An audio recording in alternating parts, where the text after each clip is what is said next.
Prabowo itu salah satu yang diperintah, jadi ada beberapa satuan yang diperintah untuk mengantisipasi kelompok-kelompok aktivis pada tahun 97, ya.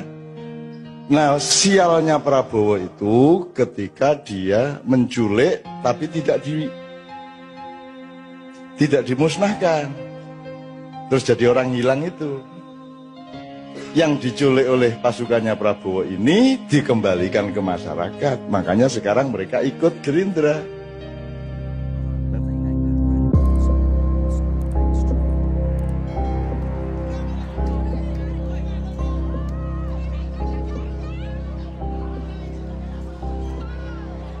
Kasus penculikan aktivis 98 yang melibatkan Prabowo selalu diungkit kembali pada setiap pilpres oleh berbagai pihak.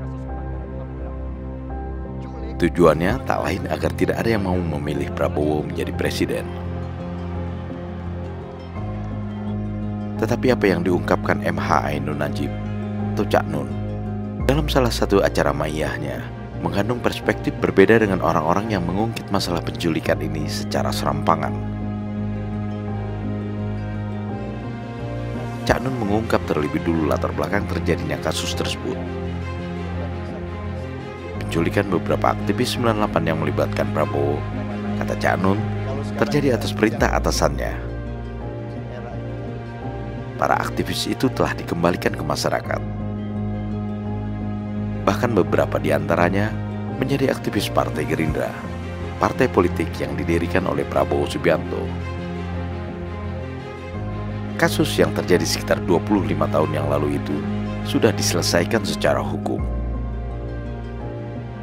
Prabowo sudah menerima dan menjalani hukumannya secara jantan dengan dinonaktifkan dari dinas militer oleh Dewan Kehormatan Perwira yang antara lain terdiri dari Jenderal TNI Purnawirawan Wiranto, Letjen TNI Purnawirawan Susilo Bambang Yudhoyono atau SBY, dan Letjen TNI Purnawirawan Agung Gumelar. Wiranto, SBY, dan Agung Gumelar kini menjadi pendukung utama calon Presiden Prabowo Subianto karena mereka percaya bahwa Prabowo Subianto mampu membawa Indonesia menjadi bangsa yang besar, berdaulat dan kuat sehingga tidak bisa didikte bangsa lain. Para jenderal patriot bangsa itu lebih melihat masa depan Indonesia di tangan Prabowo ketimbang terus-menerus berpaling ke masa lalu. Mereka sudah melihat dan menyaksikan sendiri kiprah Prabowo sebagai Menteri Pertahanan yang bekerja keras untuk pertahanan negara selama 5 tahun terakhir ini. Mereka percaya bahwa Prabowo Subianto calon pemimpin bangsa yang tulus dan memiliki program-program yang jelas, terinci dan terukur serta realistis.